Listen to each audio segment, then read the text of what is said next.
লুটপাট করে তাদের পশুগুলোকে ডাকাতি করে নিয়ে সেগুলোকে জবাই করে উৎসব উদযাপন করেছে। তারা না ইসলামের কথা বলে, তাহলে তারা কি জানে না যে রাসূল সাল্লাল্লাহু আলাইহি ওয়াসাল্লাম রাষ্ট্রীয়, সামাজিক, অর্থনৈতিক সমস্ত কর্মকাণ্ডে নারীদের অংশগ্রহণ নিশ্চিত করেছেন? তৌহিদি জনতার নামে ডাকাতি করে, এ কেমন ডাকাতি? আমাদের ভাইদেরকে রক্তাক্ত আহত করে তাদেরকেই আবার মামলার আসামি করেছে। এ তো জাহিলিয়াতের বর্বরতাকেও হার মানায়। সম্মানিত সাংবাদিক বন্ধুগণ, উপস্থিত ভাই ও বোনেরা, আপনারা ইতিমধ্যেই অবগত হয়েছেন যে আমরা হেফাজত তৌহিদ আজকে কেন এখানে একত্রিত হয়েছি। রংপুর শ্রীরামঘাটের হেফাজত তৌহিদের উপর যে নৃশংস হামলা হয়েছে তার বিস্তারিত ঘটনা এতক্ষণ আমাদের কেন্দ্রীয় নেতৃবৃন্দ আপনাদের সামনে উপস্থাপন করেছে, তাই সেই ঘটনার পুনরাবৃত্তি আমি করব না। আমি বলতে চাই, আজকে রংপুরে আমাদের ভাইয়েরা উত্তপ্ত, গৃহহীন, তাদের সমস্ত কিছু জ্বালিয়ে পুড়িয়ে দেওয়া হয়েছে। আপনারা আমাদের রংপুরের এক সর্বোচ্চ হারা নারীর ভিডিও দেখেছেন, সোশ্যাল মিডিয়ায় সেটা ভাইরাল হয়েছে।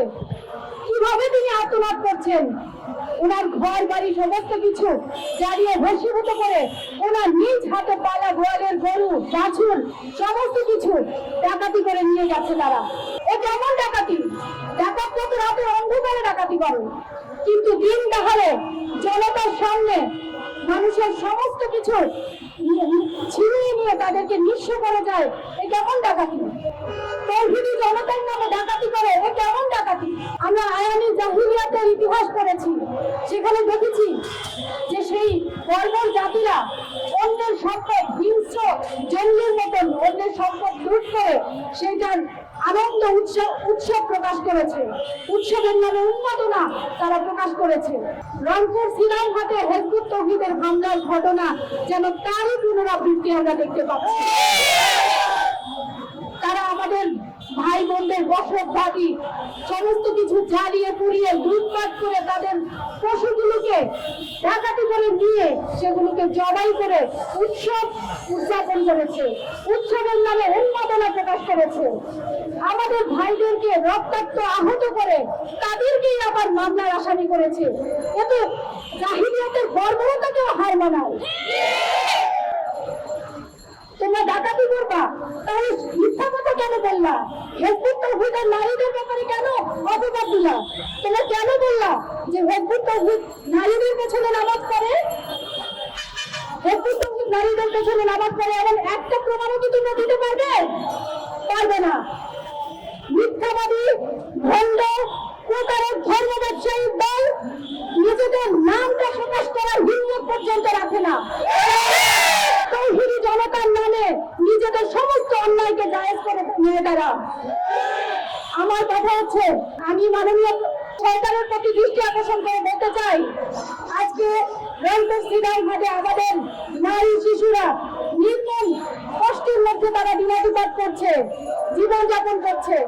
তাদের সামনে, চোখের সামনে তাদের ঘর বাড়ি জ্বালিয়ে দেওয়া হয়েছে। তারা এখন উদ্বাস্তুর মতন তারা আতঙ্কে দিনাতিপাত করছে।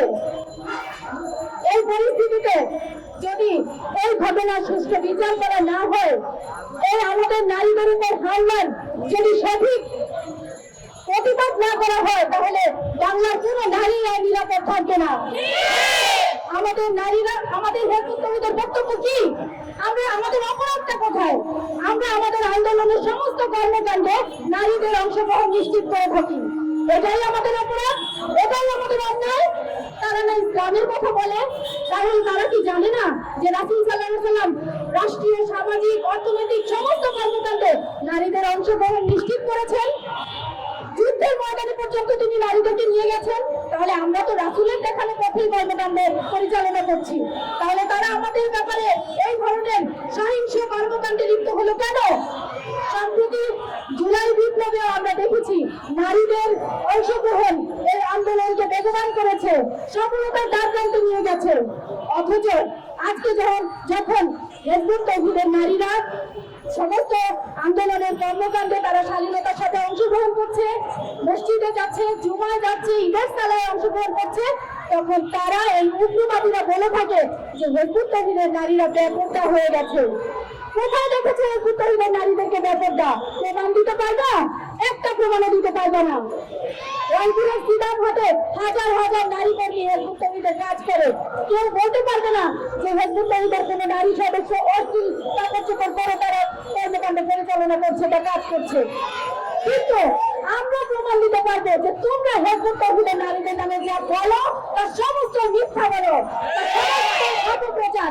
একটাও তোমাদের কথার মধ্যে কোনো সত্যতা নেই। তাদের এই মিথ্যা অপপ্রচারের কারণে আমাদের হেজবুত তৌহিদের নারীরা ফিল্ডে কাজ করতে গিয়ে হামলার শিকার হচ্ছে। এই ধরনের উগ্রবাদের, এই ধরনের মিথ্যাচারের যদি বিচার না হয় তাহলে সামনে সময় আসতেছে খুব শীঘ্রই বাংলার ঘরে ঘরে একটা নারী অভিনেতা থাকতে পারবে না। তাই আমি এই উগ্রবাদিতার, এই তৌহিদি জনতার ব্যানারে আড়াল করে যারা নারীদের নামে কুৎসা রচনা করে, মিথ্যা রচনা করে, জনগণকে, সাধারণ জনগণকে তাদের ব্যাপারে সতর্ক হওয়ার আহ্বান জানিয়ে এবং রাষ্ট্র কর্তৃপক্ষকে এই ঘটনার সঠিক তদন্ত এবং বিচারের দাবি জানিয়ে আমি আমার বক্তব্য শেষ করছি। আল্লাহ হাফেজ।